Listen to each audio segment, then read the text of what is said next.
Gente, como já tá ficando, né, já tá virando hábito, a internet caiu, parou de gravar, enfim. Então, continuando. Nós estávamos aqui falando sobre a linguagem. Sua linguagem rebuscada e poética o distancia do romance de tese.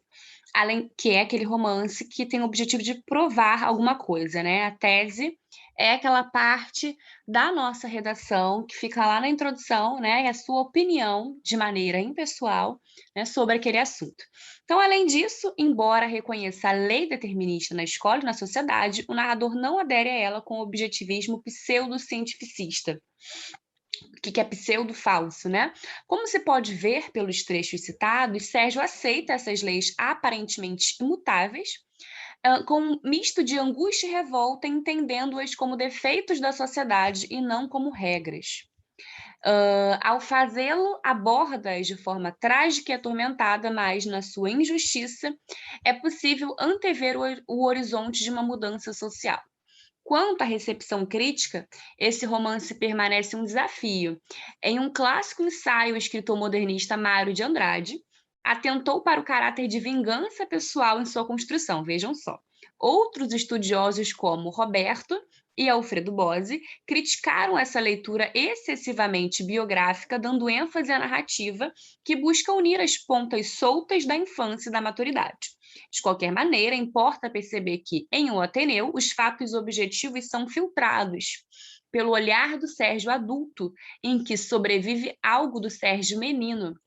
Essa ambiguidade, a palavra ambiguidade também é importante na obra, né? Essa ambiguidade entre fato e narração posterior tem sua expressão máxima no subtítulo do romance, de uma ironia fina.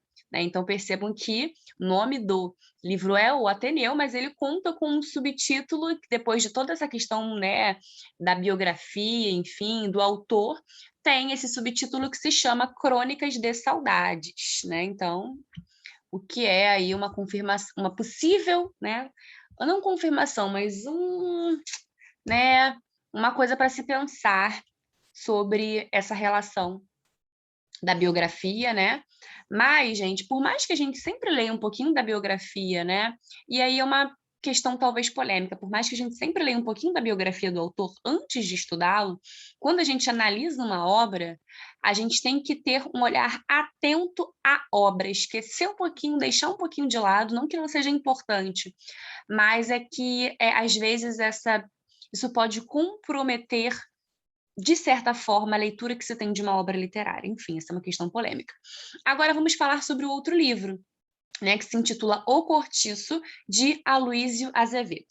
Então, dos romances naturalistas brasileiros, certamente O Cortiço, de Aloísio Azevedo, é o mais exemplar. Ao contrário de outras obras da época, esse tem como grande personagem o próprio Cortiço. Então, o Cortiço apresenta, né, é personificado na obra. As figuras que o habitam ou frequentam aparecem como meras peças do grande jogo determinista que é a influência da tríade meio-raça, né, e momento histórico. Postulada por Toné, acho que é assim que se pronuncia, apesar de ser diferente da escrita, um dos expoentes do pensamento positivista. Essa obra constitui um quadro verossímil, preciso e pioneiro na abordagem de temas considerados tabus no século XIX. Além disso, sua força descritiva continua sendo, então tem muitos detalhes, né? Continua sendo uma das mais eficientes em língua portuguesa. Então aqui nós temos um fragmento da obra, né? Um fragmento bem grande. Vamos ler só uma partezinha dele.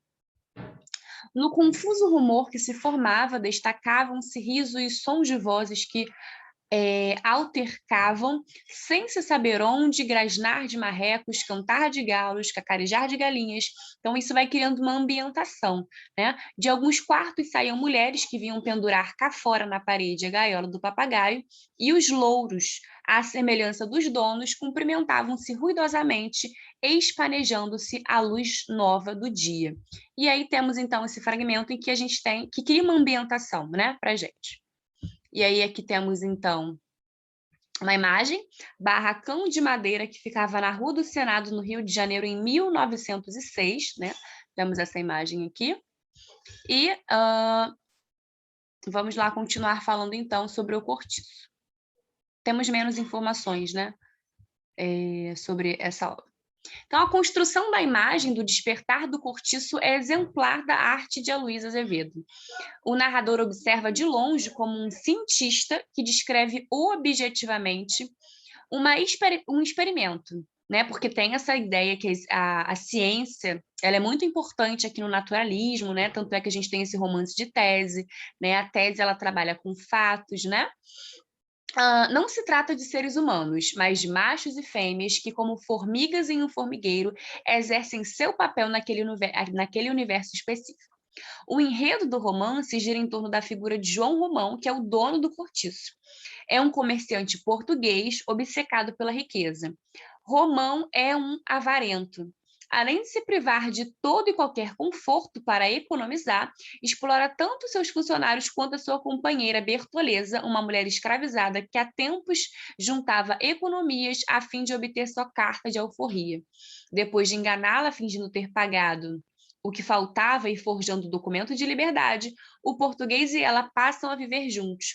Abusando do trabalho sem folgas de Bertoleza, João Romão enriquece, sempre em disputa com o vizinho Miranda, outro português, que não admite a construção nem a habitação das casinhas do cortiço do vendeiro bem ao lado de seu pequeno quintal. Os pobres que habitam o cortiço compram na venda de João Romão, portanto, o retorno do empreendimento é garantido. Miranda, com inveja do vizinho, ódio da mulher adúltera e em dúvida sobre a paternidade de sua filha, requisita um título de nobreza que lhe é concedido. A conversão de Miranda em barão inflama João Romão e a disputa se acirra. O vendeiro percebe que o dinheiro não é suficiente sem o luxo e os requintes da sociedade. Miranda, por sua vez, passa a ver a união com Romão como um bom negócio. O comerciante tem o dinheiro, ele, o título da nobreza. O dinheiro que Miranda tem é da esposa. Essa união de interesses leva os dois portugueses a acertar o casamento de Romão com Zulmira, filha de Miranda. Mas há um empecilho: Bertoleza, amante de Romão. Então, aqui nós temos muitos fatos importantes também nessa obra.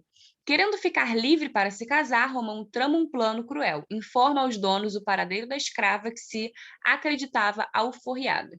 Ao perceber o plano de Romão para se livrar dela e desesperada para não voltar à vida de escrava, Bertoleza suicida-se. Então, temos aqui mais alguns fragmentos. O jantar correu frio e contrafeito. Os dois sentiam-se ligeiramente dominados por um vago sobressalto. João Romão foi pouco além da sopa e quis logo a sobremesa. Tomavam café quando o empregado subiu para dizer que lá embaixo estava um senhor, acompanhado de 2 praças, e que desejava falar ao dono da casa. Vou já, respondeu este, e acrescentou para o botelho. São eles. Deve ser, confirmou o velho, e desceram logo. Quem me procura? Exclamou João Romão com disfarce, chegando ao armazém.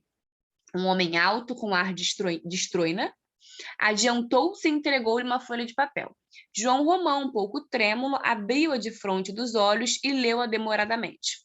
Um silêncio formou-se em torno dele. Os caixeiros pararam em meio do serviço, intimados por aquela cena em que entrava a polícia. Está aqui com efeito. Disse, afinal, o negociante. Pensei que fosse livre. É minha escrava, afirmou o outro. Quer entregar-me? Mas imediatamente. Onde ela está? Deve estar lá dentro. Tenha a bondade de entrar. O sujeito fez sinal aos 2 urbanos, que o acompanharam logo, e encaminharam-se todos para o interior da casa. Botelho, à frente deles, ensinava-lhes o caminho. João Romão ia atrás, pálido, com as mãos cruzadas nas costas. Então, temos aqui esse fragmento, né? E aqui a continuação, gente, que eu não vou ler tudo, né? Porque vai ficar monótono. Então, temos aqui, né? Tivemos essa situação que aconteceu. E aqui abaixo, para além do trágico enredo principal, o romance tem muitos personagens secundários que ilustram trajetórias, as visões deterministas do autor. É o caso, por exemplo, de Jerônimo. O português chegou ao cortiço com a família para trabalhar na pedreira de João Romão, sofrendo a influência do ambiente, né? Ele passa, então, o que é essa ideia de determinismo? Como assim sofrer a influência do ambiente, né? É aquela ideia de que o ambiente vai influenciar no seu comportamento. e que você, né, da ideia do indivíduo como um produto do meio do qual ele vive, do qual ele faz parte, né, ou no qual ele vive. Então, sofrendo a influência do ambiente, ele passa a beber, fica menos afeito ao trabalho e apaixona-se por Rita Baiana. Essa paixão leva a uma disputa com Firmo, namorado de Rita, que acaba sendo morto por Jerônimo. O estrangeiro, por sua vez, abandona a família para fugir com Rita e completa, assim, seu processo de corrupção pelo meio. Outro caso é o de Pombinha. O cortiço todo acompanha a espera pela chegada de sua primeira menstruação, pois quando virasse moça, poderia se casar.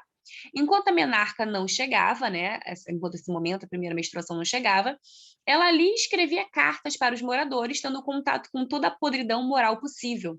Então, esse é um romance que vai apresentar essas podridões, né, esses defeitos dos indivíduos.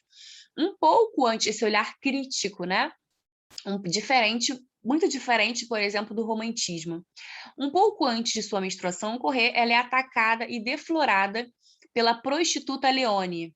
A corrupção de Pombinha leva invariavelmente a um destino de prostituição. Olha aqui a ideia de que o ambiente, né, muda o comportamento, ele determina, por isso o nome determinismo, determina o comportamento dos indivíduos, né?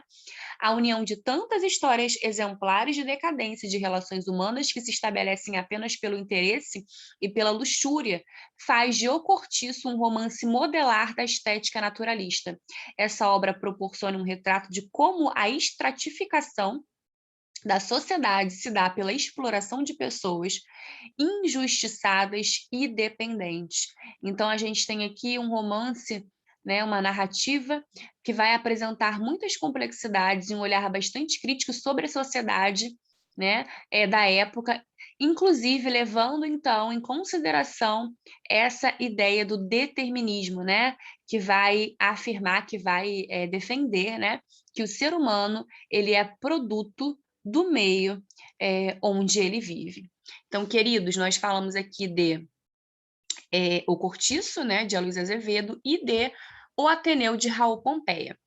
E aqui nós encerramos, né, então, a nossa aula, temos aqui uma comparação, o Ateneu e o Cortiço, narrador, protagonista, apresentação objetiva dos acontecimentos, interpretação subjetiva dos acontecimentos, personagens estereotipados, personagens principais, né, no livro Ateneu, Sérgio, Aristarco, Dona Ema, Sanches e Franco, em O Cortiço, João Romão, Bertoleza, Miranda, Rita Baiana e Pombinha, né?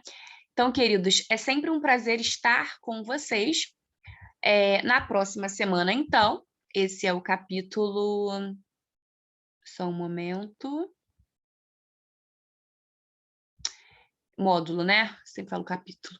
Esse é o módulo 13. Então, na próxima semana, nós falaremos sobre o módulo 14, beleza? Sempre um prazer estar com vocês, bons estudos e até a próxima semana.